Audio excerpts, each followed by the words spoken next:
Oke. Malam baik Pak Saudara semua, dimanapun Pak Saudara semua berada. Malam hari ini kita akan kembali live streaming di Beta bersama kita di Beta lagi di Bali.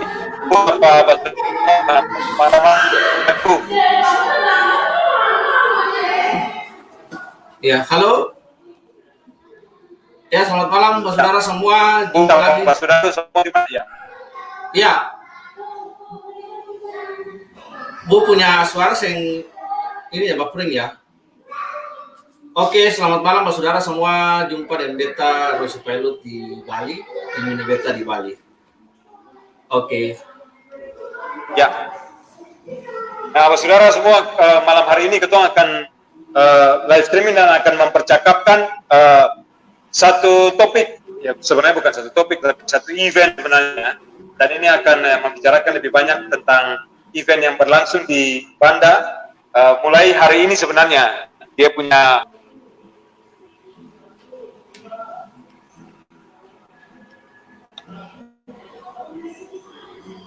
ya, saudara semua, kita bersabar sebentar karena memang kondisi jaringan di Ambon yang mengalami gangguan sehingga Bu Resa keluar sebentar dari streaming, tapi akan kembali lagi. Kita berdoa sehingga penataan frekuensi di Ambon bisa berjalan dengan baik ya. Dari pihak Telkomsel mungkin bisa memfasilitasi sehingga bisa menjadi jauh lebih baik. Oke, dia udah masuk. Siap. Akan lebih banyak juga menceritakan tentang Banda. Beta sebenarnya berharap nanti sesudah ini mungkin kita akan bisa 1-2 hari ke depan kalau ada teman-teman yang terlibat di festival itu bisa ikut bicara atau penggagasnya, nanti untuk bisa pikirkan tayangan berikut. Jadi Banda Neira Festival, Spice Island Festival atau Festival Rempah-Rempahan, bicara kampung tujuan dan lain-lain terkait festival ini, dan juga ada hal-hal yang menyangkut Banda secara luas akan kita bicarakan. Nah, Boy, kita kira itu pembukaan dari Beta.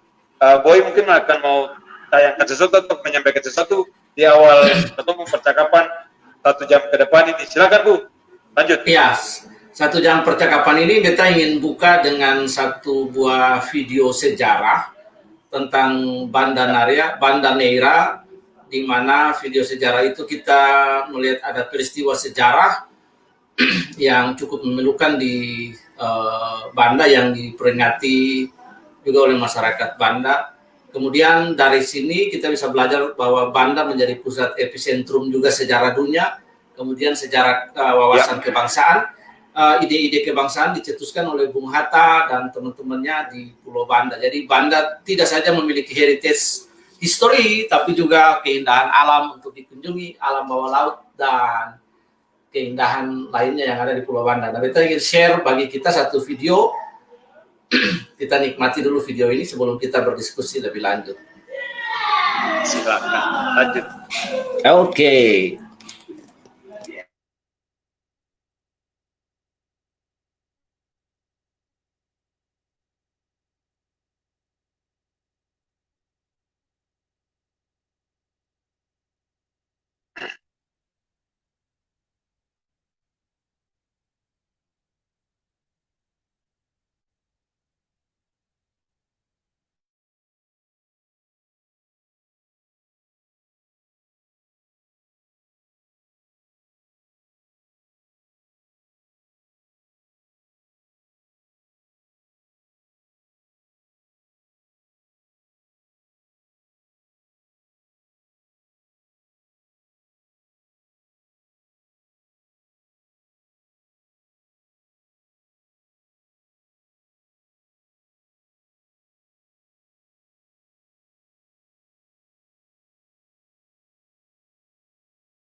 Ya. Ya, Bu Resa. Halo. Ya, itu sedikit tayangan tentang film tentang Banda. Silakan Bu, cerita sedikit tentang film itu Bu. Ya, jadi film ini menceritakan tentang pembantaian secara singkat tentang Belanda membantai orang-orang kaya. Ada peristiwa yang nanti di setiap itu mereka upacara dengan tiga tempat siri, nanti ketemunya di satu sumur di situ, tapi Belanda membantai seluruh orang Banda yang melawan Belanda ya untuk hegemoni Pala, Cengke, dan lain-lain sebagainya. Kemudian sebenarnya kaya sekali Banda ini dengan histori. Yang pertama, sejarah dunia itu kalau kita mau bilang dimulai dari Banda juga. dari Belanda, bahkan negara Amerika Serikat pun kaitan ada dengan Banda dalam perjanjian Breda. Perjanjian Breda antara Belanda dan Inggris, Pulau Manhattan itu dikasih ke Inggris, lalu Banda dikasih ke Belanda dalam perjanjian Breda. Jadi, dan kemudian setelah tadi saya melakukan tracking history, saya temukan bahwa sebenarnya jalur sutra itu bukan benar-benar perdagangan sutra, tapi benar-benar cengkeh dan pala yang dibawa oleh pedagang-pedagang China waktu itu sampai di Persia. Karena itu kaya sekali. Kemudian sejarah singkat juga bahwa kita semua ketahui bahwa Maluku semangat nasionalismenya tinggi, dan kemudian perlawanan pertama terhadap VOC dari Maluku. Dan yang paling bukan sebuah kebetulan sebenarnya dalam sejarah, kita sih percaya ada invisible hand yang mengatur sejarah ini sehingga berkaitan dengan dari sisi yang lain, spesialnya Maluku teristimewa Banda, karena di Pulau Banda inilah rumusan-rumusan kebangsaan. Kita mulai dengan sejarah saja, Bu, karena bagi kita ketika kita tracking tentang Banda, sejarahnya justru lebih menarik ketimbang alamnya. Maksudnya bagi beta selain alam historinya tuh paling menarik, karena semua histori yang berkaitan dengan sejarah dunia itu ada di Banda. Sejarah kebangsaan ini juga tadi beta sempat lihat video tracking beberapa hal dan menemukan Bung Hatta dan ketiga rekannya yang lain, mereka merumuskan hal-hal kebangsaan, meletakkan dasar kebangsaan itu dari Pulau Banda, dan itu dimulai dari Maluku. Ya, hal-hal yang bersifat kebangsaan, keindonesiaan itu dimulai dari Maluku. Itu bukan sebuah kebetulan ya, yang sudah disetting Allah dalam sejarah. Saya nggak pernah percaya kebetulan. Nah, itu dari sejarah orang Banda yang gagah berani melawan kolonialisme dan lain sebagainya. Sejarah bangsa-bangsa bisa ditelusuri, bangsa Belanda, bangsa Portugil, Aborge itu datang pertama di situ, dan kemudian ada bangsa Belanda, bangsa Inggris, bangsa Portugis, bahkan sejarah dunia perjanjian Breda itu mengenai Banda. Jadi benar-benar kaya dengan sejarah. Jadi tetap betul jadi kagum sekali. Ada banyak hal yang kita sih dapat, tapi nanti kita diskusinya di streaming. Tapi karena ini mau tentang pariwisata, ya dua hal ini mungkin ya, sejarahnya Banda, kemudian pariwisatanya. Nah, kalau dari pariwisata ya Bu Reza mungkin bisa ya dengan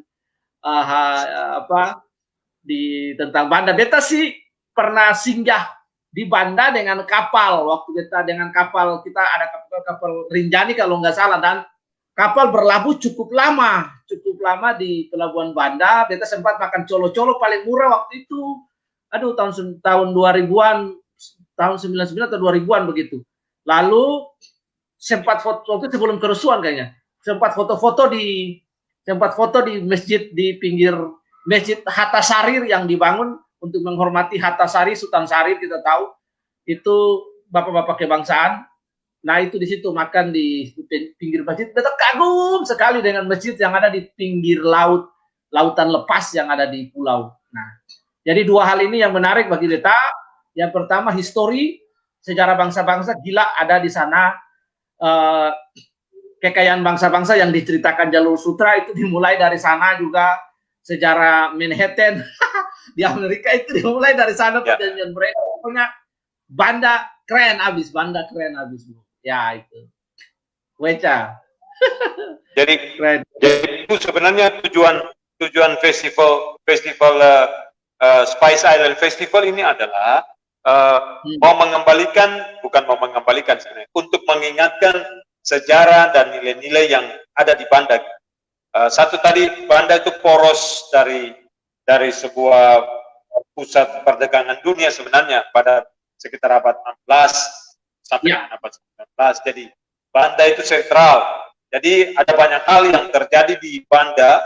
Makanya festival ini digagas oleh Kementerian Parekraf, Kementerian Pendidikan dan Kebudayaan, juga terkait dengan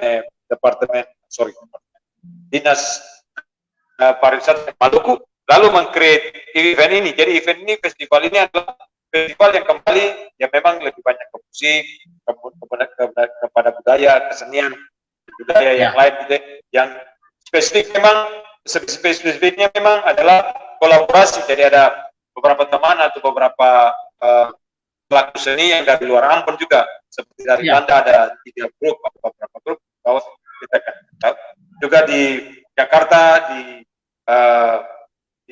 kalau tidak salah dari Sumatera Barat itu, kalau tidak salah ada satu grup yang dari Sumatera Barat juga. Lalu ada yang dari Aceh juga. Jadi itu tujuan dari festival ini sebenarnya adalah supaya kembali mengingatkan nilai-nilai Banda yang luar biasa, seperti Bu tadi bilang. Jadi Banda itu secara sejarah itu kita bicara kekayaan Banda dulu sebenarnya. Kekayaan Rempah itu yang membuat sejarah itu kembali orang lihat dari sana. Jadi sebenarnya bukan perjalanan sutra, itu lebih banyak kalau kita bicara soal rempah-rempah ya. Itu asal muasal. Jadi orang datang mencari rempah-rempah dari zaman pahala ya. Zaman dulu kala itu, bahkan mungkin dari zaman pedagang-pedagang Tiongkok dan Arab yang datang ke timur dan mencari pala dan mencari cete, itu mungkin sudah dari sana, lalu kemudian sampai ke bangsa-bangsa di Eropa, di Spanyol mencari, lalu Belanda menjajah, menguasai, terus Inggris take over satu waktu, lalu kemudian diambil alih oleh Belanda kembali sampai dengan kemerdekaan. Nah, perjalanan panjang ini meninggalkan banyak jejak dari sisi historis Banda, meninggalkan banyak jejak sejarah tadi, dan salah satu yang paling menurut kita paling punya nilai penting itu adalah ketika Belanda, salah satu isi perjanjian kita itu 1667 itu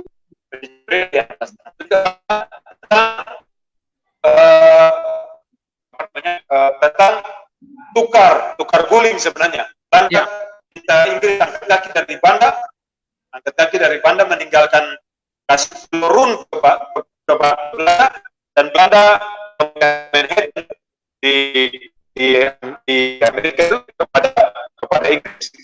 Nah, Manhattan dikuasai oleh Inggris, maka jadilah New York sekarang atau dengar gitu, pusat dunia, seperti pusat pemerintahan, pusat kekuasaan ini itu nilai run, nilai histori yang luar biasa. Kita rasa itu satu catatan yang berharga, catatan yang luar biasa. Tapi beta dalam telusuran beta pernah sampai di Banda dalam telusuran. Bagaimana Boy? Oh ya, bagus. Sekarang sudah bagus. Lanjut. Lanjut Bu, tadi suaranya agak buffering begitu.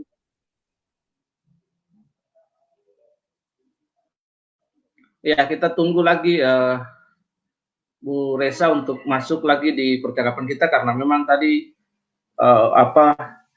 buffering, suaranya putus-putus. Iya. Posisi gelapnya. Karena streaming ini kita pakai bitrate, kalau sinyal tidak bagus, bitrate kualitas gambar suara. Oke. Masuk Bu. Ya. Lanjut Bu, lanjut. Bisa ya, Bu? Ya. Bisa. Jadi akan punya nilai sejarah yang panjang. Nah, salah satu yang kita catat juga Bu, ada sejarah terkait dengan gereja tertua di Asia Bu. Gereja tertua di Asia itu ada di Pulau Ai. Ya, jadi itu yang menurut kita sejarah yang boleh dilupakan. Ya, jadi itu gereja yang paling tua di Asia ada di Pulau Ai. Memang sekarang tinggal puing-puing saja atau tembok dan beberapa dinding yang tersisa dari gereja itu. Tetapi gereja, kalau tidak salah namanya gereja Bethlehem yang ada di Pulau Ai itu adalah gereja tertua, ya, gereja tertua itu dicatat gereja tertua di Asia. Jadi ini juga sejarah yang boleh dilupakan, bahwa penyebaran pemberitaan Injil juga sampai ke Pulau Banda, dan jemaat di sana juga ada. Jadi Banda itu multicultural gue. Jadi ada Muslim, ada Kristen, dan dari dulu itu hidup sebenarnya, tetapi ke Banda itu sekitar tahun 95 atau 97 kira-kira, ya, antara itu 95 97, dan beta menemukan kerukunan hidup luar biasa, ya, tetapi di beberapa pulau mengikuti beberapa hal. Beta 2-3 kali sudah sampai ke Pabu, terakhir itu 10 tahun yang lalu. Jadi beta hampir terlalu mengerti situasi terakhir. Tapi 10 tahun yang lalu dengan Pak Karalahalo, Bapak Gubernur Karalahalo, menjelang Festival Banda itu ketempi survei, lalu beta membuat dokumentasi dengan beberapa teman terkait dengan Banda juga beberapa tulisan menyangkut situasi khususnya tentang anak-anak dan sekolah di Banda pada waktu itu. Jadi ini tempat yang luar biasa, Bu, tempat yang luar biasa. Nah, terkait dengan pariwisata, Banda ini punya semua sebenarnya, Bu. Punya semua itu maksudnya dari dalam laut sampai ke udaranya, Bu. Jadi dari dalam laut itu taman laut yang menurut beta terindah. Karena beta juga super napi snorkeling, dan beta punya lokasi snorkeling beta paling suka itu di belakang Pulau Gunung Api, Bu. Karena setelah tahun 88 gunung meletus, Gunung Banda meletus, api Banda meletus terakhir kali, itu 10 tahun kemudian itu menyisakan terumbu karang yang bagus-bagus, Bu. Dan di sekitar Gunung Api, di belakang Gunung Api itu beta waktu turun snorkeling itu karena saya bisa turun langsung, jadi harus dari jauh lalu rapat. Itu bisa dapat bunga-bunga karang yang lebih besar dari beta. Bisa 5-6 orang pegang tangan begini, Bu. Bunga karang meja gitu, jadi akan bagus sekali. Baru ikan-ikan kecil yang kita bilang ikan-ikan warna-warni, kita bilang ikan gerong-gerong dan ikan yang lain-lain yang biasa main di terumbu karang itu. Ya, itu ya Bluefish. Ya, Nemo dan teman-temannya, keluarga Nemo dan teman-temannya itu banyak sekali, Bu. Ya, waktu itu belum punya kamera bawah air yang baik. Jadi kita cuma hanya bisa menikmati, Bu. Itu luar biasa. Lalu kalau naik ke Gunung Api bisa lihat Pulau Banda, Kepulauan Banda dari sana. Kalau ke pulau-pulau yang lain di sekitar Banda dan Neira itu, Banda besar, Banda kecil, Neira itu, atau akan menemukan banyak pulau-pulau yang masih eksotis, yang pulau-pulau yang pantai-pantainya masih bersih, luar biasa. Lalu ada culture dengan beragam keistimewaan, adat istiadat yang mengurat akar di sana gitu, Bu. Lalu selain itu, yang menurut beta yang menarik adalah Banda itu terkenal dengan perkebunan palanya. Jadi orang kalau pergi ke sana tuh ada pohon yang sudah ratusan tahun. Kalau tidak salah di Banda Besar, di milik keluarga beta lupa apa tuh, keluarga yang tinggal turun temurun di sana dan menjaga perkebunan pala yang besar itu. Dan itu sampai sekarang ada gitu. Di samping itu kalau kita bicara wisata historik, maka ada beberapa rumah peninggalan yang bagus. Rumah pembuangan Hatta masih ada utuh, rumah pembuangannya Sultan Syair masih ada dengan baik. Rumahnya peninggalan Kapten Christopher Cole, itu kapten yang memimpin armada Inggris ke Belanda di 1810.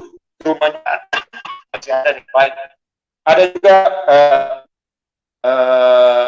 benteng-benteng, ada Pulau Banda tuh, di Banda itu ada benteng Nassau dan benteng Belgika, ya.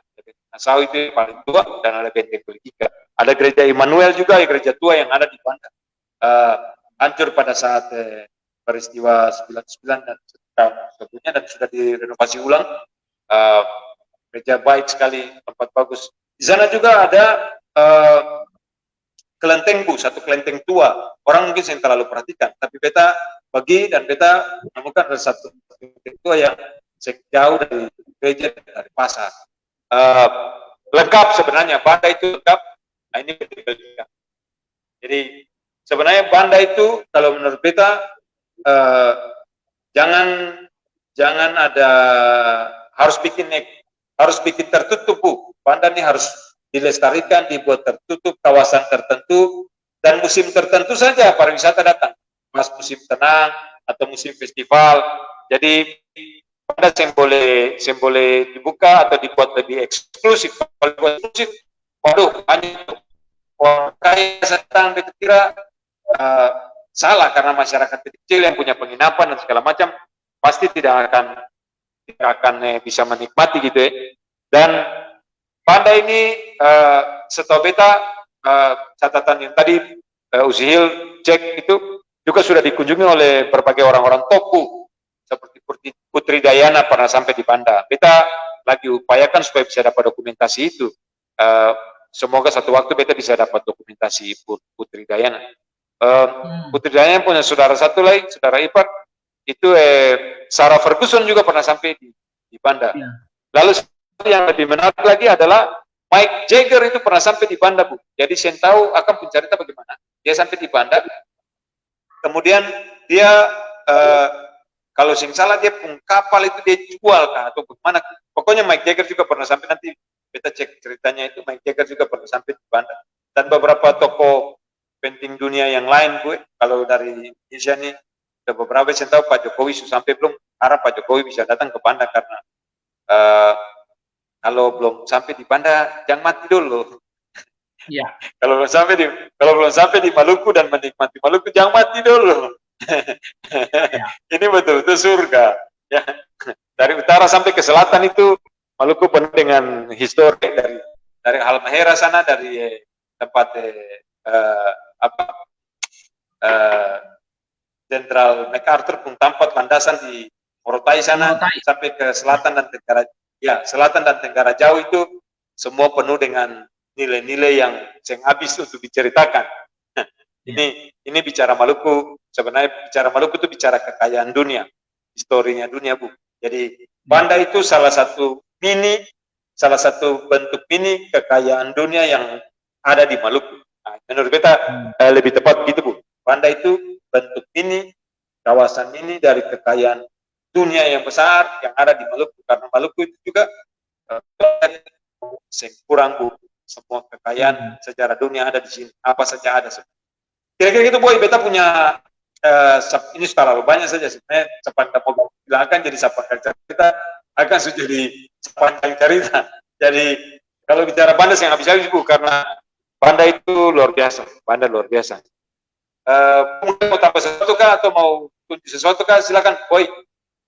Ya, kalau beta sih dari sisi historis itu benar-benar luar biasa Banda, karena nilai sejarah Maluku itu besar sekali. Beta memindahkan salah satu tulisan dari salah satu penulis Maluku yang beta taruh di blog itu. Dalam poin, dia punya poin 31 itu dalam sebuah tulisan. Dia tulis begini: titik zona penentu dari rivalitas pengaruh kekuatan superpower dunia pertama kali terjadi di Maluku.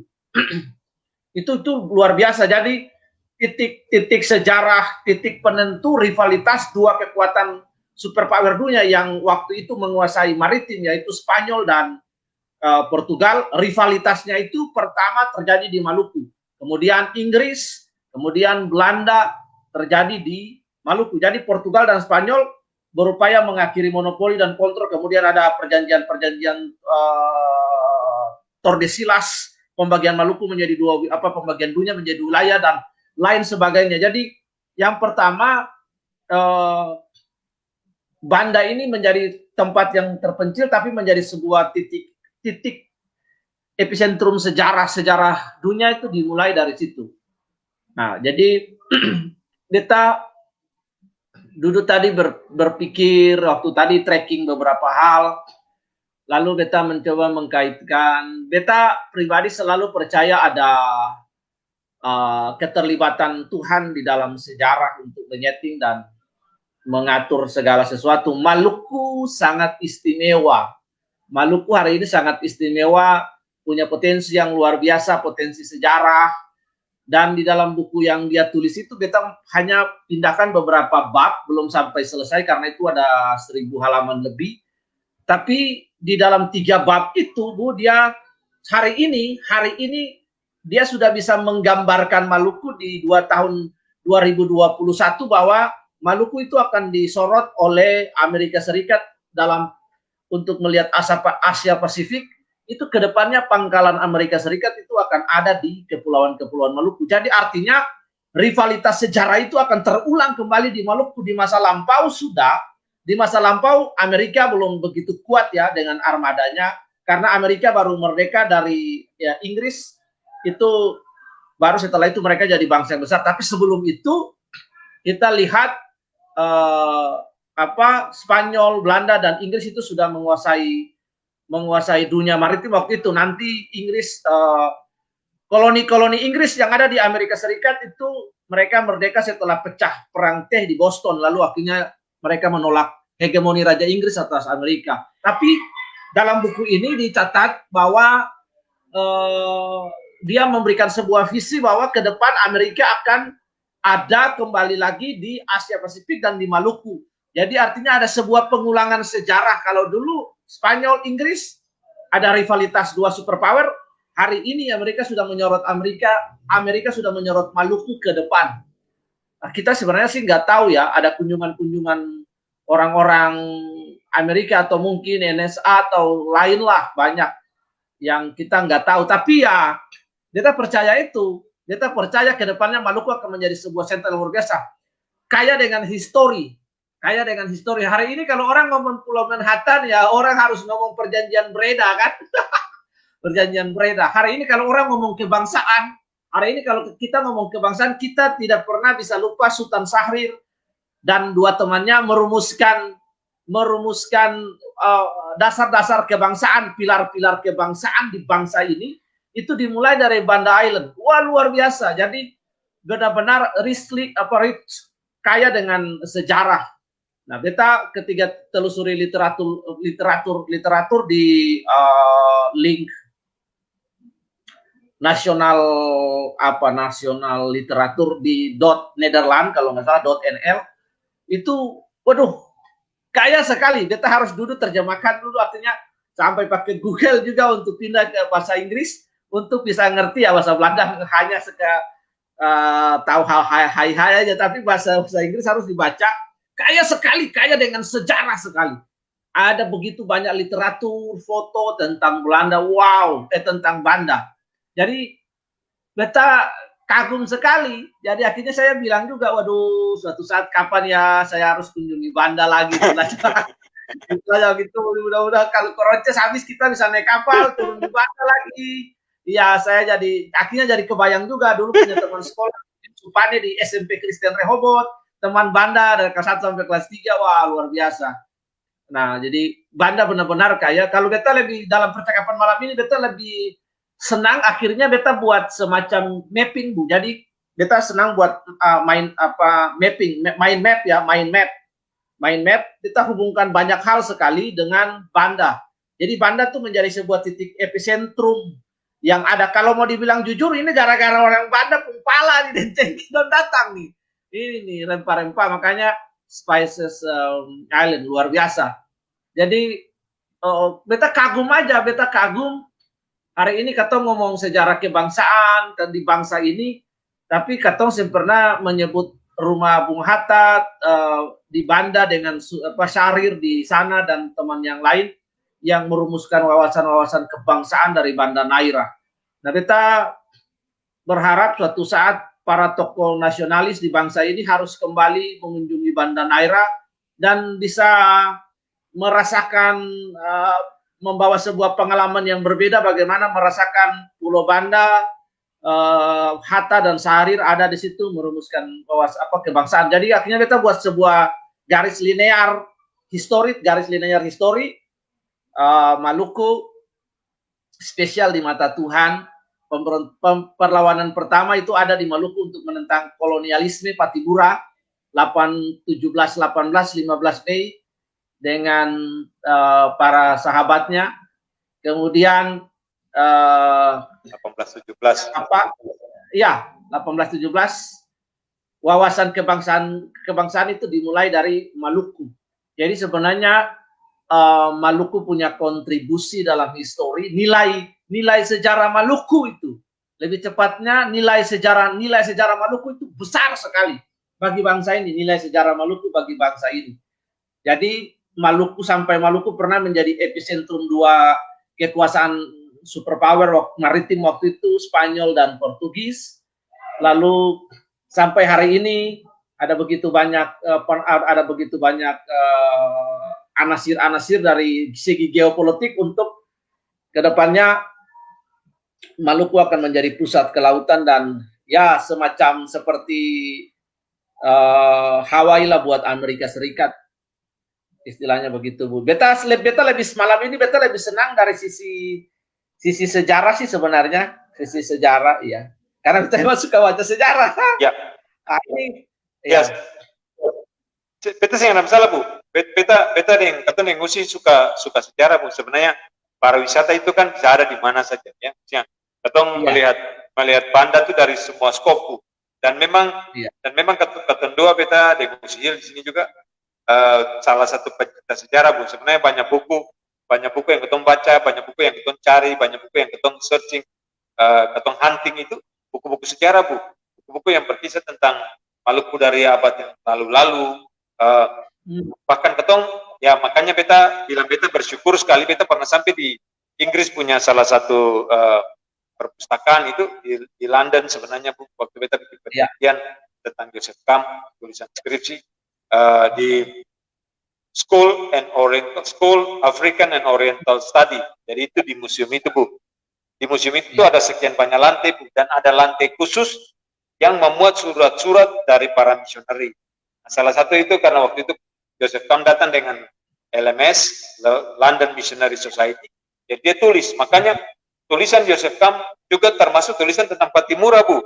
Jadi itu yang tadi dulu sore ketemu bicara tentang Patimura, ketemu tukar pikiran. Jadi hari ini kalau ketemu mau cari tahu Patimura, ketemu bisa baku melawang.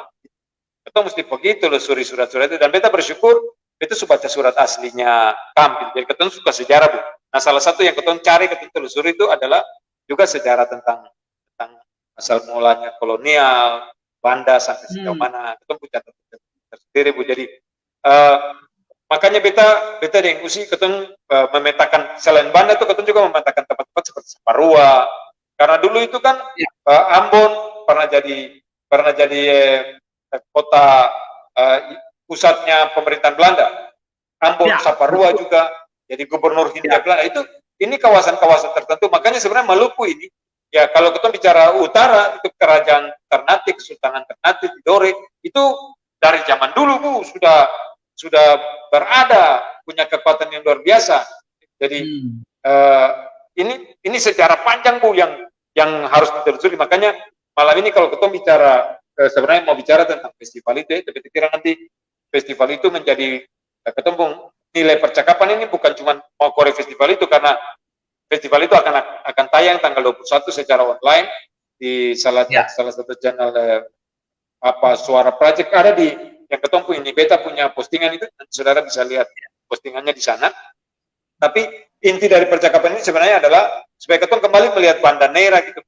Itu tujuannya Bu, jadi sejarahnya, kekayaannya dan hal-hal yang ada gitu. Makanya beta tuh pernah bicara, kita pernah mengusulkan kawasan Kepulauan Banda itu harus dibuat menjadi kawasan khusus. Bisa cuma kecamatan, itu kota kecamatan Bu. Banda itu kota kecamatan saja. Bisa cuma begitu. Kalau Batam bisa jadi kawasan khusus, ya. Kenapa Banda tidak bisa dibuat kawasan khusus, kawasan Kepulauan Banda? Karena nilai-nilai yang ada di sana itu sangat luar biasa. Sejarah, malah kalau kita boleh bilang cikal bakal sejarah, bahkan cikal bakal sejarah Nusantara itu mesti ada di situ gitu loh Bu, dengan rempah-rempah dan segala macam. Nah, itu kalau ditelusuri semua dan dilihat, maka ya kenapa bangsa-bangsa ya asing itu datang untuk kemudian menjajah Nusantara, menjajah orang semua di kawasan ini, karena yaitu mau monopoli rempah-rempah itu awalnya. Jadi kekayaan yang besar itu, harta yang besar itu dimulai dari situ. Bu, beta pernah sampai di Amsterdam. Puji Tuhan Ibu, ini cerita begini bukan cerita karena buat hebat ini, saya ada maksud sama sekali, saya ada maksud itu. Jadi waktu itu dengan pemerintah kota dengan ada satu event, lalu beta dengan bantu ketompi sampai di Amsterdam itu, lalu ada teman yang bawa ketong keliling, di Amsterdam. Dia bawa ke satu kawasan tua Bu. Kawasan itu banyak tempat orang bilang tempat paling besar Bu di pinggir pelabuhan, di pinggir laut Bu. Lalu itu ada bangunan-bangunan tua sekali, lalu dia bawa ke sana jadi kafe sekarang. Lalu dia bilang res alih dia itu Bu dacing tuh, dacing itu bahasa rakang alam nih, bahasa rumah nih, dacing itu dacing pertimbang cengkeh Bu. Jadi akan alat pertimbangan tuh ada. Aduh itu luar biasa. Beta waktu dulu di Tampa itu beta air mata tumpah, beta bilang Belanda ini dia jadi kaya dan makmur gara-gara cengkeh di kepala. Asli. Lalu katong di Maluku itu melarat. Bahkan katong yang sadar katong kaya sampai katong cuma menjadi provinsi yang termiskin keempat. Itu penghinaan besar Bu. Penghinaan. Beta saya pernah menganggap bahwa Maluku ini provinsi termiskin Bu. Kalau secara politis mau anggap begitu silakan. Catatan dari mana, berdasarkan apa ya silakan. Tapi beta pribadi, beta pernah merasa bahwa beta sebagai orang Maluku yang miskin. Ceng, ini negeri kaya cuman tidak ditata dengan baik saja. Sehingga ketong masyarakat belum bisa merasakan kemakmuran dan kekayaan dari alam bumi yang ketong punya. Belanda bisa begitu menata dengan mengolahnya dengan luar biasa sampai Amsterdam itu dibangun dari cengkeh dan pala Bu. Dari transaksi cengkeh dan pala. Beta lihat itu jujur beta air mata tumpah karena beta merasa ini luar biasa. Dari ketong Maluku bisa membangun satu bangsa, bahkan bukan cuma bangsa Belanda, berbangsa-bangsa Bu datang lalu merampas ketong harta kekayaan kemudian membangun bangsa. Itu beta dari percakapan malam ini ketong lebih intinya ke sana sambil ketong mengingatkan bahwa nanti festival ini festival yang baik sekali. Dan festival ini beta harap bisa menjadi satu ajang yang berkelanjutan. Dia bisa orang kembali boleh melihat Banda ya, sebagai tempat sentral dunia. Menurut kita bukan selesai, akan terus menerus menjadi sentral dunia gitu orang melihat dalam segala kelebihan dan kekurangannya yang ada. Kira-kira gitu Boy. Ya ini beta sudah dapat tanggal tahun berapa Lady Di dan Mick Jagger kunjungi Pulau Banda Bu. Ya. Ya. Oke. Itu April 2015. Ini di sini. Bu nanti kirim akan ditaruhkan di itu di apa? Kalau Bu posting akan di beta sebagai bagian dari apa yang ketong percakapan tuh ya, sejarah tokoh dunia yang pernah mengunjungi Banda Neira. Iya, ini ada tulis The Visitor Book of its Dutch Colonial Style Maulana Hotel to see and try Prince Diana, Mick Jagger dan Jacques Cousteau. Nah ini hebat, ini sebuah kebetulan karena Inggris yang tadi Bu Reza bilang itu satu-satunya kapten Inggris yang berhasil mengalahkan Belanda di situ itu yang punya rumah tuh kapten siapa tadi itu. Jadi dikunjungi oleh Lady Di dan kemudian tadi Jacques itu juga dia dari Spanyol, jadi bukan kebetulan. Jadi di dalam hidup ini selalu ada pet-pet yang memang Tuhan sudah atur sejarah itu dia berjalan sebagian karena memang dia history maker. Jadi luar biasa. Nah, kita ini sudah memang benar tokoh-tokoh dunia ini mengunjungi ini. Ada di Trip Advisor. Jadi Maulana Hotel Bu, Maulana Hotel di belakang. Maulana Hotel itu punya Des Alwi, punya Om Des Alwi. Iya, Des Alwi. Iya. Itu oke, beta kirim linknya nanti. Siap. Ya. Siap. Jadi itu dari sisi sejarah ya Bu ya, dari sisi sejarah itu luar biasa.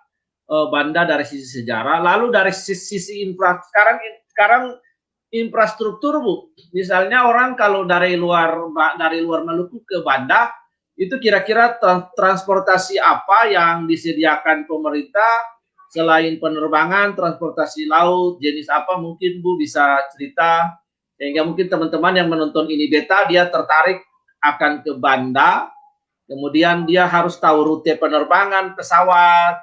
Apakah ada bandara udara di sana, jenis pesawat apa, Twin Otter atau Fokker atau Airbus yang bisa mendarat di sana Bu? Informasinya tolong. Jadi buat saudara semua yang nonton tayangan ini dan mungkin satu waktu mau ya macam beta bilang tadi, jangan mati kalau belum di Banda. Jadi mari jangan mati kalau belum di Banda, jangan mati kalau belum datang di Maluku. Ya, jadi mari atur waktu, spend money, lalu datang kunjungi Maluku karena saudara datang 1 minggu yang cukup dia Maluku habis. Ya, jadi kalau kita bicara Banda, maka Banda itu kalau dikunjungi itu bisa lewat darat, bisa lewat laut dan juga lewat udara. Jadi itu ada bandara kecil di Banda, pesawat paling baik yang bisa singgah sejenis pesawat Susi Air sebenarnya. Dulu kalau tidak salah Merpati yang Twin Otter atau sejenis itu. Sekarang doang lagi mengupayakan supaya memperlebar dia punya landasan pacu supaya pesawat yang lebih besar bisa mendarat. Cuman beta pribadi saya setuju karena kalau kita lihat ketemu pun cikal bakal atau ketemu punya strata atau struktur geografisnya, maka pakai transportasi laut lah yang paling bagus dan bisa diatur kapal. Nah, beta tahu itu ada kapal cepat 1 minggu 2 kali, tapi saya tahu apakah karena masalah pandemi COVID ini masih ada jalan terus, beta saya tahu, beta bisa cek ulang. Kapal peli dulu pasti menyinggahi Banda. Jadi rute Ambon mau ke Tual pasti lewat Banda. Pokoknya gitu. Dia kapal peli itu beberapa jenis kapal peli pasti lewat Banda. Dari Ambon maupun ke Ambon itu pasti akan lewat Banda. Jadi itu jalurnya. Lalu terakhir kemarin seminggu yang lalu kalau kita salah perhatikan itu pemerintah provinsi sudah meluncurkan atau meresmikan satu kapal feri yang besar untuk rute Ambon, Banda dan Tual.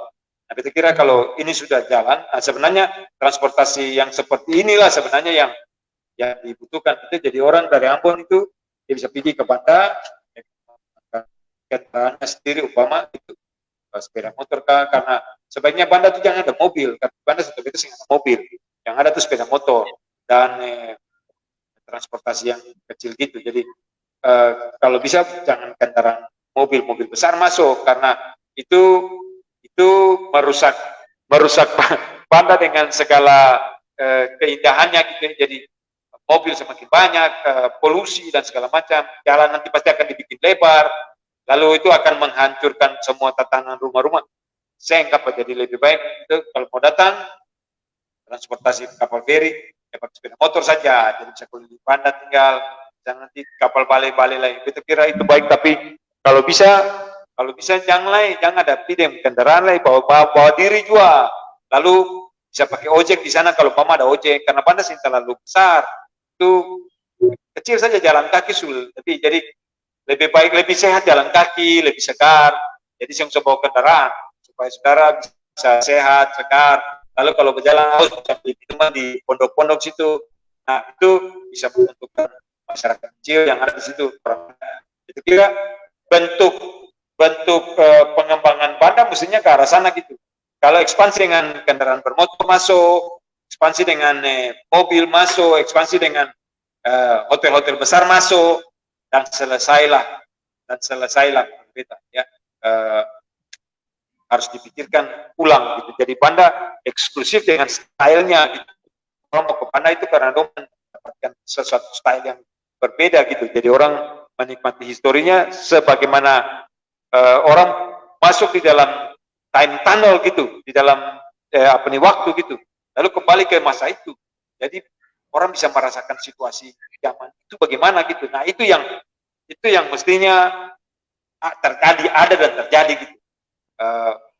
Kita harap nanti satu waktu kita bisa tayang di sini dengan beberapa teman pemerhati Banda secara khusus, lalu kita bisa cerita banyak tentang kita punya mimpi tentang Banda. Nanti kita coba, kita tahu itu kita kawan satu nama sama, jadi nama sama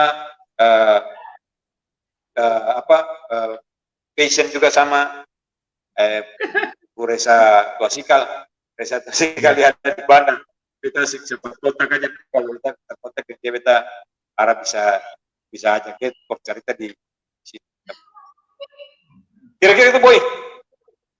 Iya, luar biasa ya. Jadi sudah ada akses ke sana. Nah, beta mau bilang ini, cuman ini bukan sebuah perbandingan ya, bukan sebuah perbandingan.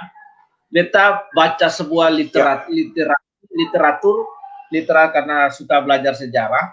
Jadi literatur itu Belanda itu ketika masuk di Bali itu VOC itu mereka ada satu orang, dia kebetulan ada di dalam pemerintahan VOC, dia itu penganut paham orientalis, ya, penganut paham orientalis. Karena itu dia yang pertama yang dia lakukan adalah tidak mengizinkan sending masuk ke Bali. Ini nanti kita kaitkan dengan Banda yang dengan pernyataan Bu tadi, dia nggak mengizinkan sending, dia tidak mengizinkan banyak perubahan dan hal-hal lain masuk untuk merubah culture Bali waktu itu. Jadi Bali benar-benar original waktu itu. Nah, berkaitan dengan tadi pernyataan Bu itu bagus sekali, bahwa memang Banda harus dibuat seorientalis mungkin. Artinya jangan sampai pembangunan itu merusak sendiri culture, budaya, situs-situs sejarah terutama. Situs sejarah itu dijaga, tatanan masyarakat, polusi dan lain sebagainya. Nah, itu harus menjadi perhatian stakeholder masyarakat yang ada di sana semua. Lalu misalnya gaya transportasi, mobil itu dikurangi menggunakan transportasi yang lain. Agak susah sih untuk menyampaikan hal ini, tapi ini perlu perjuangan, karena kalau seng dibuat begitu, seng dicoba supaya Banda itu tetap asli dengan budaya, dengan situs-situsnya itu, maka 5-10 tahun lagi sudah pasti modernitas itu akan melibas budaya, melibas situs sejarah, perubahan tatanan pembangunan tata ruang yang ada di Banda, sekalipun Banda pulau ya, tapi orang kan beraktivitas di daratan ya. Kemudian itu juga harus dibuat dengan ketat, pembangunan hotel-hotel itu tidak boleh sampai yang tinggi. Nah, apakah pemerintah juga harus bersedia untuk hal ini? Nah, itu harus benar-benar dijaga sekali. Karena itu ya kita mendorong supaya orang-orang di Banda harus memberikan penguatan kepada orang-orang Banda dan hukum adat di sana, yang hukum adat itu sebagai salah satu penjaga marwah dari keberadaan kearifan lokal Banda, budaya di Banda, situs-situs yang terutama, karena situs-situs itulah yang menceritakan tentang sejarah, yang merekam peristiwa yang pernah ada di sana, begitu Bu, di Banda. Nah, beta setuju. Jadi misalnya transportasi itu diatur dengan baik, di manajemen dengan baik. Zaman tahun 1800, 1700 saja Belanda sudah jajah Indonesia, dorang bisa mengatur segala sesuatu dengan baik, apalagi sekarang ini sudah modern. Nah, modernitas itu ya perlu dalam konteks tertentu, misalnya seperti wifi yang harus ada, Telkomsel yang harus ada di sana di pulau itu. Tetapi budaya, keindahan alam, lokus pariwisata yang ada di sana itu harus dijaga.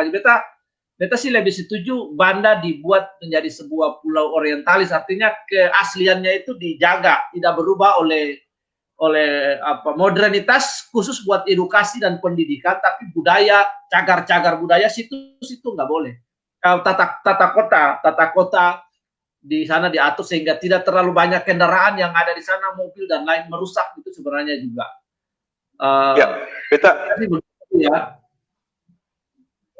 Beta bermimpi orang mau alat transportasi itu pakai sepeda pancal, Bu. Sepeda kumbang itu. Belanda. Kumbang. Ya. Jadi kembalikan zaman sepeda kumbang, Bu. Nah, jadi orang pakai sepeda kumbang. Atau anak-anak kecil ya sepeda yang bukan sepeda balap ya. Jadi semua serba sepeda, Bu. Jadi transportasi Banda diciptakan gitu. Jadi membuat dia kembali ya, kalau mau ada beca, kali beca 1-2 sebagai alat transportasi untuk penumpang yang lebih. Gitu. Jadi orang mau naik ada beca. Jadi maksudnya transportasi yang murah meriah, beca sampai banyak lah, Bu. Beca di mana?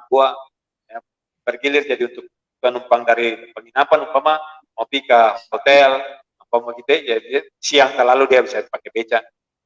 Kalau bisa mengurangi ini ide sih, tapi kalau bisa kembalikan dia ke time tunnel yang zaman itu pada sepeda kumbang, lalu Iya. dia punya alam dan semua hal yang terkait itu kembali didesain seperti itu. Beta kira ini satu tempat wisata yang berbeda, Bu, yang berbeda, Iya. unik, berbeda, punya ciri khas ya. Jadi itu pasti ada punya nilai, Bu. Iya, Bu, ngomong kembali ke Time Tunnel itu, saya ingat ada sebuah film yang saya suka nonton waktu SMP. Itu film itu tuh judulnya Voyagers. Ya. Jadi Voyagers ini Voyagers ya, dia pakai jam waktu, dia bisa pindah ke waktu kapan semaunya dia aja.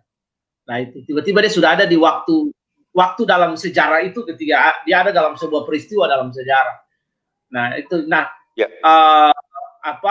hanya negara Israel yang bisa membuat hal seperti itu ketika orang bisa merasakan sensasi dia ada ketika itu. Jadi wisata virtual itu. Nah, kita berharap stakeholder di Banda bisa menata Banda ini tidak saja untuk keuntungan mereka, tapi untuk kehidupan anak cucu ke depan. Karena bagi beta, ketika campur tangan manusia sudah mengeksploitasi secara berlebihan, itu merusak Bu, eksploitasi. Jadi harus ada perda Banda itu di bawah Maluku Tengah ya, Bu ya. Kecamatan atau kecamatan? Banda itu kota kecamatan di bawah Kabupaten Maluku Tengah, Bu. Di bawah Kabupaten Maluku Tengah. Nah, iya, harus dibuat perda kabupaten tertua di Maluku, Bu. Iya. Jadi Maluku tuh punya ibu kota, punya kota madya satu, lalu satu kabupaten pada zaman mulainya, Maluku Tengah, namanya Maluku Tengah, Bu. Nah, jadi itu salah satu kabupaten yang tertua di Maluku, yang akan tinggal begitu saja. Dia tadi kan orang Kabupaten Maluku Tengah toh. Jadi Maluku Tengah ekspansi sampai di Ambon, di Pulau Ambon lah, itu luar biasa, Bu. Luar biasa, beta juga kaget sampai Om jadi guru di negeri Alang tapi mesti sampai gaji dimasuki, itu pengaturan. Ya, itu salah itu salah. Itu sebenarnya mesti bikin satu kabupaten Pulau Ambon namanya. Ibu kota kabupatennya mau di mana terserah, bisa di Tulehu sana, Kak. Jadi khusus for Jazirah Timur. Nah, saya itu serius. Jadi bikin kabupaten Pulau Ambon aja, toh, daripada mesti masuk. Ada syarat kabupaten itu 4 kecamatan. 4 kecamatan, satu kecamatan itu 20 desa, Bu. 20 desa. Bu, apa yang saya bisa dibikin, Bu? Indonesia, Bu, bisa. Iya, kami harus dalam laboratorium.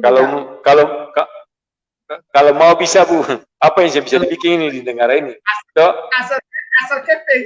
Bisa.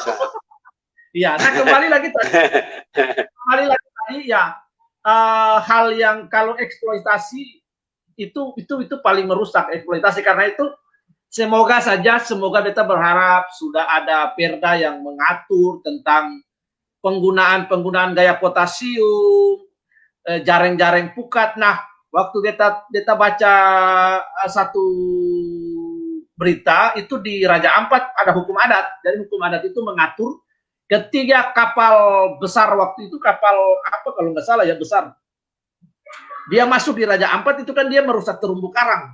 Itu ada denda, Bu. Itu mereka bayar ratusan juta atau miliar dolar itu buat penggantian, bahkan ratusan miliar juga itu nggak bisa menggantikan rusaknya terumbu karang dalam waktu cepat. Nah, jadi itu. Jadi perlu diatur juga perdanya, kemudian tata kelolanya dengan bahwa regulasinya diatur dengan baik sekali, sehingga jangan sampai Banda Neira yang begitu bagus dari sisi alam, bawah laut, keindahan, sisi histori, kehidupan budaya lokal, kearifan lokal budaya itu berubah dengan eksploitasi yang tanpa batas. Nah, manusia ini kan kalau eksploitasi kan tanpa batas, Bu. Kita tanpa batas. Eksploitasi itu tanpa batas. Nah, atau kalau kebiasaan manusia tuh sukanya eksploitasi. Nah kalau sudah dia eksploitasi, ada hal-hal yang regulasi yang mengatur, regulasi yang membatasi, ada kaidah-kaidah, etika, estetika, waduh, rusak itu Banda. Iya, rusak Banda. Makanya kita setuju hari-hari apa atau momen-momen tertentu, musim-musim diatur, dibuat season untuk orang visit kan, orang kunjungi itu visitnya apa ketika waktu-waktu kunjungan. Nah, waktu-waktu kunjungan itu nggak boleh gitu. Jadi seperti gitu diatur Bu dengan baik regulasi sehingga waktu-waktu kunjungan itu ada. Nah, kapal-kapal pesiar yang besar juga masih. Ya. Bagaimana Bu? Lanjut. Sebenarnya kalau semua mau diatur itu paling gampang Bu. Banda itu, makanya kita bilang Banda itu jangan dibuka untuk transportasi di luar transportasi laut saja, betul? Karena kalau dengan transportasi laut, kapal terbang ya boleh, oke lah, yang satu bandara kecil itu saja. Tapi kalau transportasi laut itu berarti begitu ada musim timur itu, ya sudah tutup, Banda tutup. Orang yang mau pergi hanya itu karena keperluan tertentu gitu. Karena ombak besar aja, tidak apa-apa di Banda. Juni, Juli, Agustus itu saya mungkin tidak apa-apa di Banda. Ya, jadi Juni, Juli, Agustus, September, Oktober sampai Desember buka kembali. Nanti Januari sampai Maret tutup lagi kembali. Jadi ada bikin sesuai dengan kondisi alam gitu. Jadi alam membatasi. Jadi seasoningnya jelas. Kalau mau itu seasoningnya jelas. Cuman manusia ini kan penuh dengan kerakusan. Siapa sih yang mau dapat untung? Orang datang saja lah diatur, betul. Orang datang atur. Bisnis Bu. Makanya sebenarnya tatanan adat, tatanan kebiasaan, pola hidup itu yang menjadi aturan yang memagari. Kalau itu semua bisa menjadi aturan memagari, menurut kita akan bisa, masyarakat akan tertib mengatur gitu. Itu edukasi Bu. Edukasi dari dasar. Dan sebenarnya pemangku kepentingan ini harus melihat Bu. Jadi melihat satu pemangku kepentingan pemerintah itu harus melihat, memperhatikan, mempedulikan, tapi juga pemimpin di masyarakat itu harus mengerti ada nilai-nilai yang selama ini menjadi nilai penting itu harus dilestarikan, menjaga lingkungan, menjaga situasi. Nah itu yang kembali harus menjaga tatanan budaya. Nah hal-hal itu yang menjadi penting, menjadi pagar paling depan untuk membuat kehancuran yang bisa dibuat karena kerakusan manusia. Kita kira tayangan malam ini menjadi satu himbauan supaya kita kira macam Kepulauan Banda, terus Saparua, khususnya Kota Saparua. Di Saparua itu macam masih ada bangunan sekolah Belanda, sekolah zaman dulu, ada sekolah Cina juga dulu ada, tapi sudah ditinggal jadi puing-puing Bu. Padahal sebenarnya itu harus bisa dibuat minimal bangunannya diperbaiki, diatur, ditata lagi, ya dirawat. Nah itu punya nilai sebenarnya. Nah, katong dalam pengertian masyarakat di Indonesia ini kan terlalu peduli dan gitu-gitu Bu. Gereja saya dong kasih hancur mau, ganti baru mau, apalagi cuma bangunan mengong-mengong, bangunan yang ada ikatan apa-apa deh dong. Betul-betul gereja tuh yang ketempung orang tua dan segala macam, kalau bisa renovasi dijaga jadi lebih bagus dari pandangan sampah. Tuh, barang orang tua dulu yang berkeringat ikan lutu diketuang ala kasih berkat perbangunan kan sama, tapi generasi sekarang bongkar saja. Gereja belum rusak, bongkar saja. Nah sama Bu. Nah, jadi kalau uang pikiran ini harus dirubah. Jadi ada barang yang memang mesti dilestarikan, dijaga, dipelihara, ya dilestarikan, dipelihara, dijaga. Dan itu mempunyai nilai untuk anak cucu dan sejarah tidak hilang karena barangnya masih ada di situ. Kira-kira begitu. Katanya cuma pemerhati saja, pemerhati dan pemeduli. Beta diskusi dengan RV dengan RV itu bagus sekali. Jadi kebetulan RV ini punya banyak teman di Amerika, Aussie, banyaklah dia koneksi. Jadi suatu saat RV ini turun di Singapura. Jadi dia diskusi dengan temannya di Singapura dan dalam diskusi itu mereka bercerita banyak hal. Lalu nggak tahu ini benar apa, maksudnya ini RV yang alami atau temannya yang alami.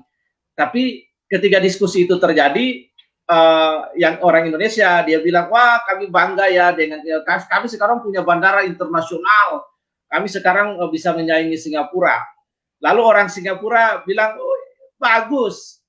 Orang Singapura cuma bilang, tetapi mental mental. Orang Singapura cuma bilang ya, but your mentality. Nah, orang Indonesia ini kan mentalnya ya, saya minta maaf, saya juga orang Indonesia. Tapi mentalitas inlander ini yang masih ke bawah, Bu. Ya. Iya, masih ke bawah, dan mentalnya Indonesia, karakter itu perlu dirubah. Harus kelas khususnya Seven Habit kayaknya ya, orang Indonesia, bukan Jokowi punya apa, Bu? Punya tagline apa, perubahan karakter atau apa? Ah, itu. Apa nih moral, Bu? Revolusi mental. Itu ada yang datang dari luar negeri lalu bilang mau revolusi moral. Nah ini kan sebenarnya mereka juga revolusi akhlak, Bu. Revolusi akhlak harus ikut ini, revolusi akhlak uang. Harus ikut kelas-kelas minimal mereka baca bukunya Stephen Covey ya, Stephen Covey ya, Seven Habit dan juga kalau kau berubah sedikit. Kalau nggak Bu, beta membayangkan gini, Bu. Beta pernah pegang surat asli Joseph Kam 1803, sebenarnya 1803, 1800-an, Bu. Pegang surat aslinya. Kalau ketong ada di museum di Ambon kah atau di mana tempat di Indonesia, ketong yang ada pernah bisa pegang barang asli itu, Bu, ketong susah. Karena saya bisa dirawat yang baik. Itu yang tadi Bu bilang, mentality. Ya, ketong saya bisa jaga sesuatu yang memang akan sudah ratusan tahun. Gitu. Ketong harus, bukan ketong saya bisa, ketong harus belajar. Jadi kalau bilang saya bisa itu berarti sudah antar saya bisa, bukan. Ketong harus belajar menjaga dan memelihara barang yang masih ada nih, yang sudah ada ratusan, nilainya ratusan tahun. Itu harus bisa dijaga, harus bisa dipelihara. Iya. Nilai sejarahnya itu yang paling tinggi. Nah, itu sejarah ketimbang mereka bikin bangunan baru.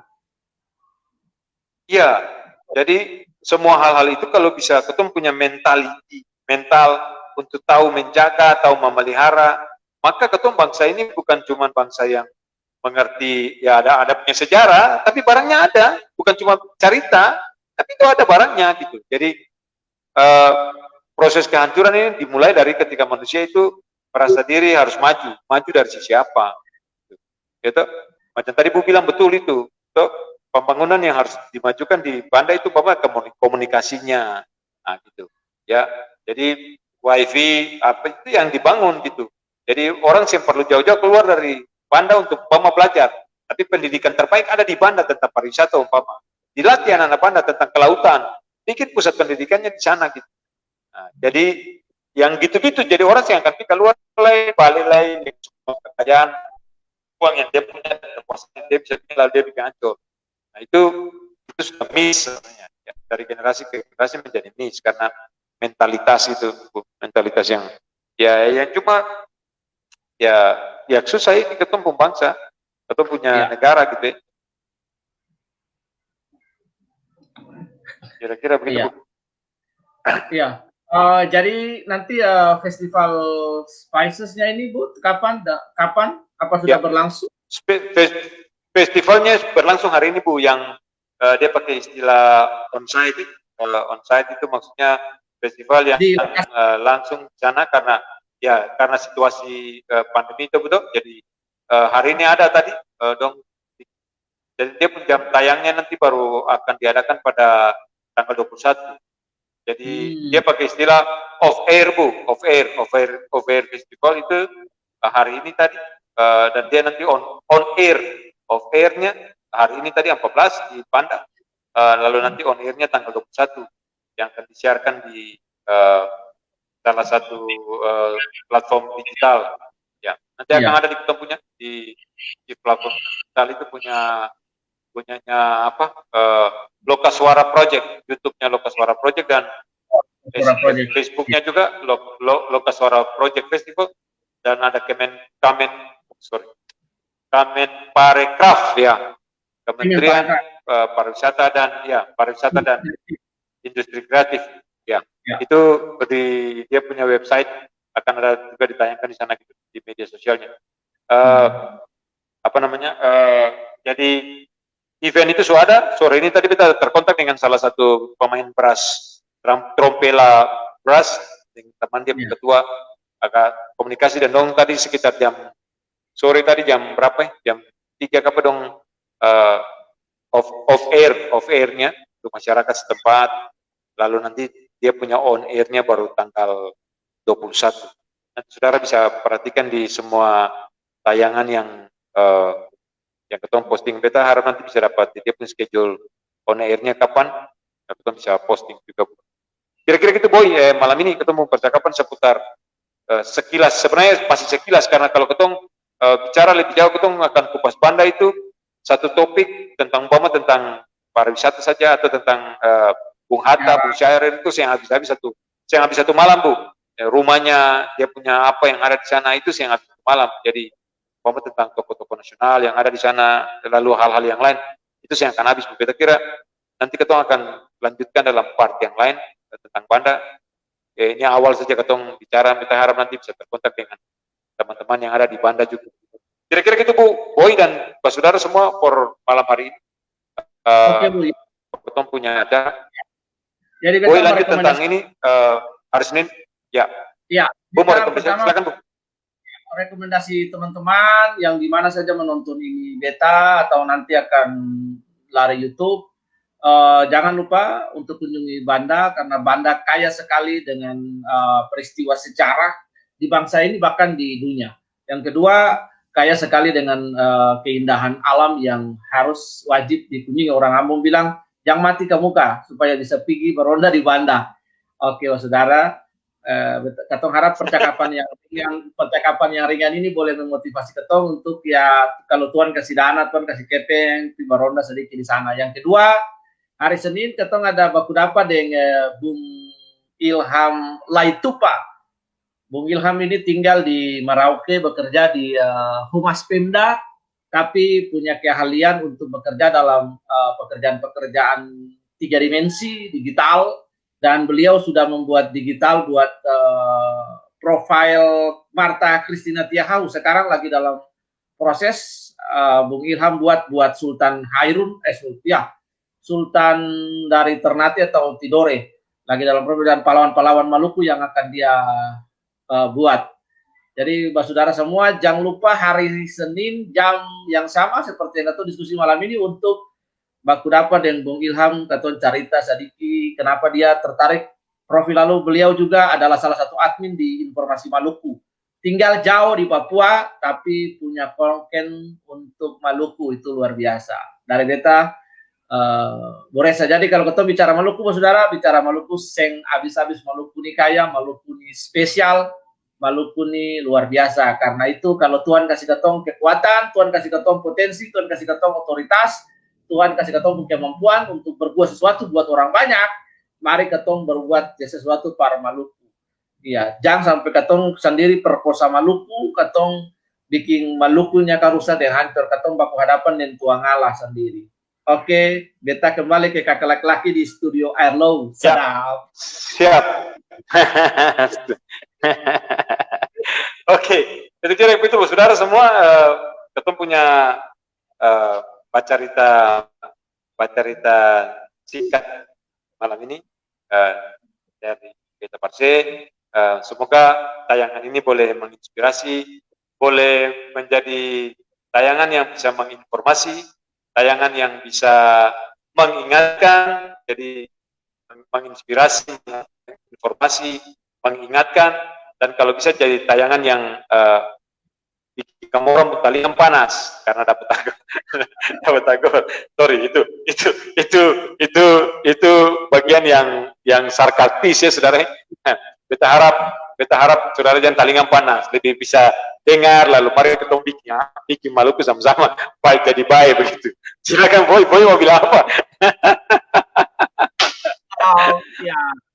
Jadi itu aja saudara, nanti mungkin Banda akan ketemu bahas lagi dalam sisi yang lain dari sisi sejarah atau pariwisata, keindahan bawah laut pada sisi yang lain lagi.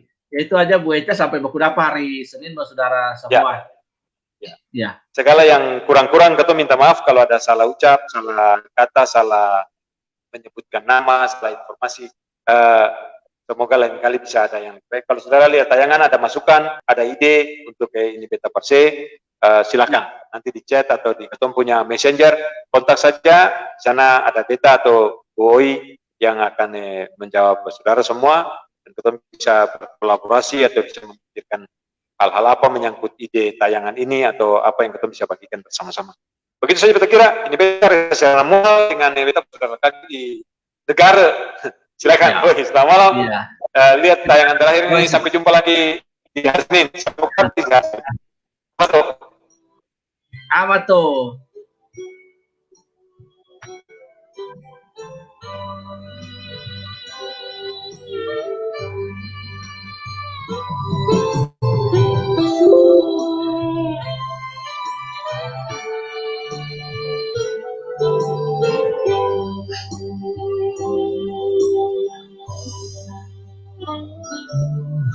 Sudah hati beta yang selalu rindu mamai, selalu terbayang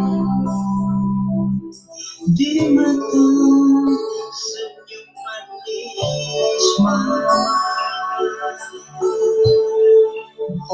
Mau bilang apa, lautan biru telah memisahkan beta dari mama dan saudara di Ambone.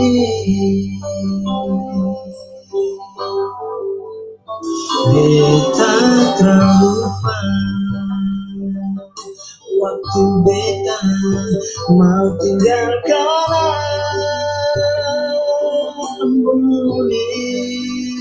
Mama sujanji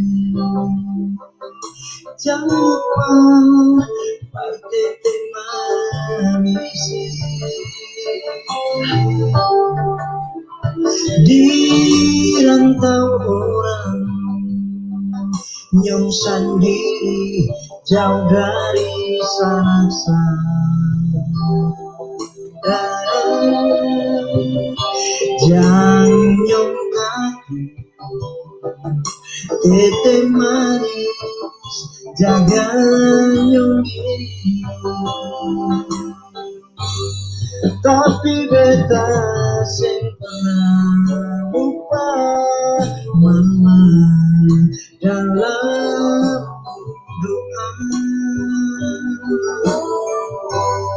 Beta minta tete manis jaga mama di hari tua. Memang hidup sudah gini, mau bilang apa, biasakan saja. Semoga mama bahagia di suatu saat kau berjumpa.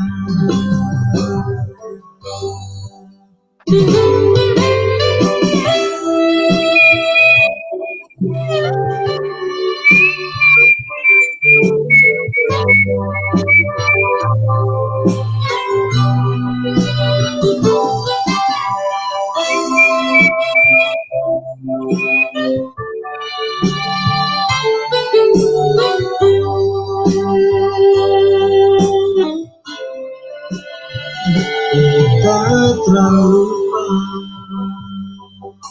waktu beta mau tinggalkan Ambone.